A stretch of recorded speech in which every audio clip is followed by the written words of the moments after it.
Donnie and Dolly. The team is supported by ableauctions.ca. Closing your business? We can help.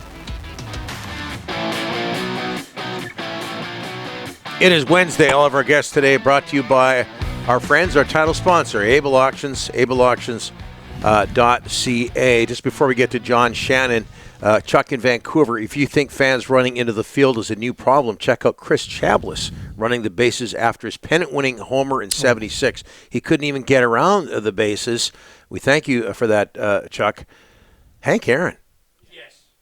When he broke Babe Ruth's record, I'm going to go 1974 here, I believe. There's a couple of guys ran into the field. I remember that. Yep. And keep in mind that Hank Aaron had all sorts of hate mail before that happened, and yet people were allowed to go on the field and congratulate him. Yeah, it's true. Luckily enough for everybody involved.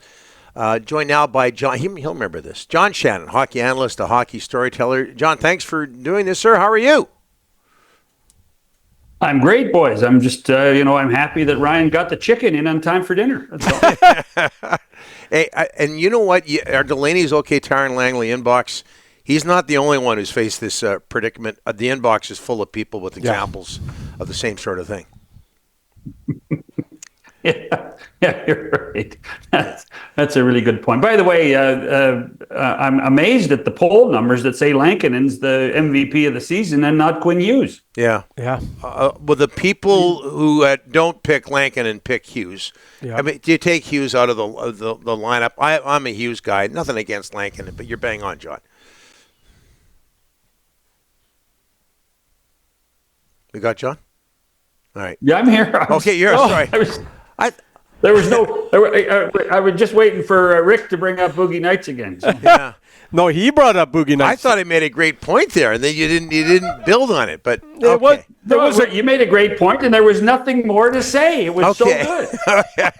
Broadcasting 101. Don't make a statement. Ask a question. I just broke it right there. Hey, is it hard to watch? You go way back, John? So do I. But is it hard to watch? And again, I'm never really been the biggest fan, except when the Big M was there. Is it hard to watch the Montreal Canadiens these days? It's starting to, and I can't imagine being a fan of Canadiens right now.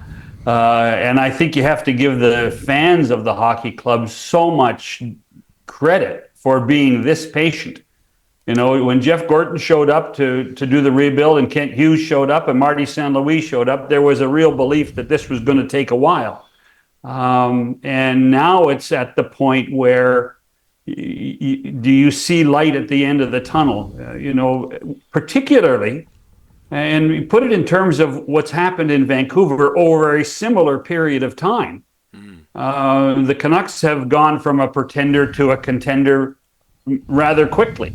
And the changes that Patrick and Jimmy have made since they've been in Vancouver, not afraid to make change. And to me, that's a big part of the success of the franchise. And you wonder just when that type of change will happen in Montreal. Now, Patrick Laine's coming back. I'm not sure if that's going to make any difference or not. But, they've been living on hope in Montreal for the last 3.5 years. And quite frankly, I don't see it changing very soon this year or next. Yeah, and John, I ask, is it hard to watch? Because, and again, a lot of people got tired of them winning during the glory days, but I think we can all agree the NHL is a better place when the Montreal Canadiens are winning, given their history. Would you agree with that? Agree. I do. I think they have such a great fan base. I think that's where it comes from. There is something special still for me to walk into that arena and watch that team play. But I'll tell you what, I'm sure it's not fun if you're a regular season seat holder walking in and knowing full well that you're not going to win the game or even get 15 shots on goal like the Canucks got last night. I think Montreal only had 13 last night, and that's got to be frustrating. Hey, John, after 20 games last year, the Canucks, Rutherford said, hey, we got something going here. I'm going to get ahead of the market and make a big trade. He did that with Lindholm.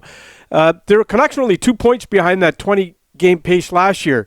What would be Rutherford's philosophy right now, just in terms of get out there, get something done early, big name, but prices are high. Everybody wants a first-round pick, and the Canucks coughed up a first round last year.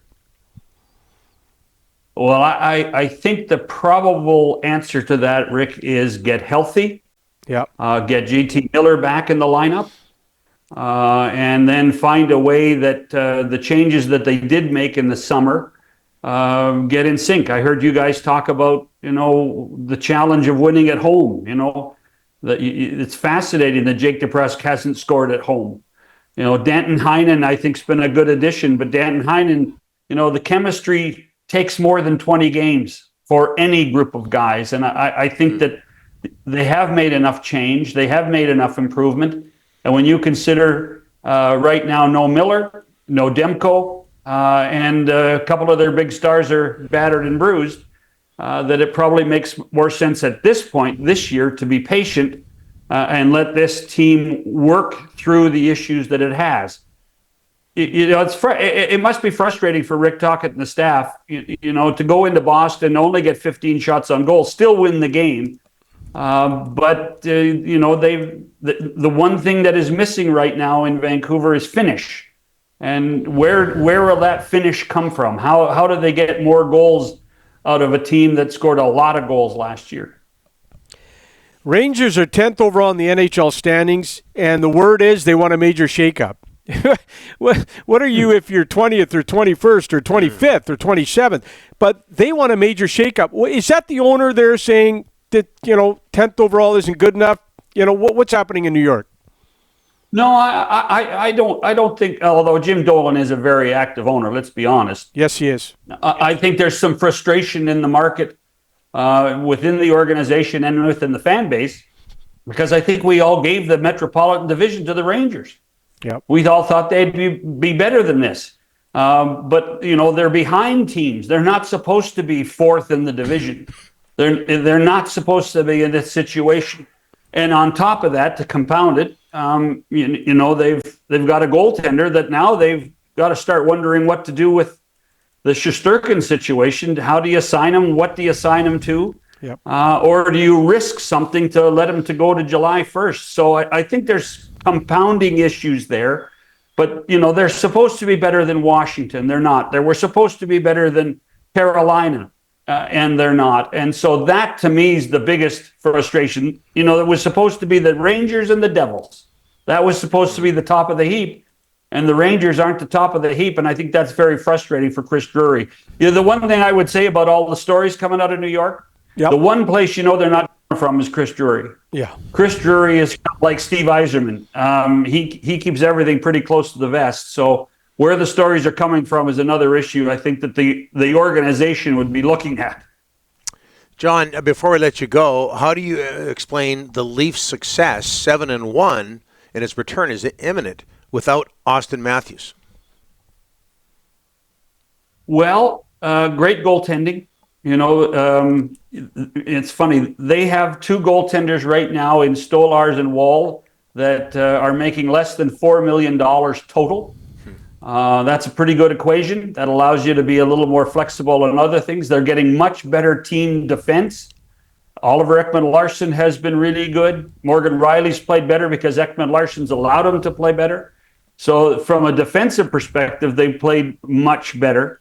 And it's funny that I actually heard somebody suggest to me the other day that there's a chance that Austin Matthews is so good that he actually makes some of his teammates a little nervous once in a while. And right now they're playing a full team game. And you've seen that before, guys. Yeah. Vancouver's in Pittsburgh tonight. The nights where it was all Malkin and Crosby was injured, the team played better at times because Malkin understood what his role was. You reversed it. When Sid was playing and Malkin was injured, Sid took the mantle and did it. And I think that's a little bit what's happened in Toronto with the Maple Leafs in the last 8 games. And I fully expect that Matthews will be back on Saturday. I made a broadcasting error earlier, John, a statement, not a question. You made a major mistake just now, mentioning to a Vancouver audience that OEL has been better. You're not supposed to do that. That hurts a lot of people around here, John, just so you know. Well, you know what? That's why I'm only allowed back in the province for 3 weeks at a time. But he has been better. You're bang on. He had a pretty good season last year in Florida too. His time in Florida, he understood his role, and I think he's carried that on in playing for the Maple Leafs. Thanks for this, John. We'll talk to you next week. Cheers, boys. You bet.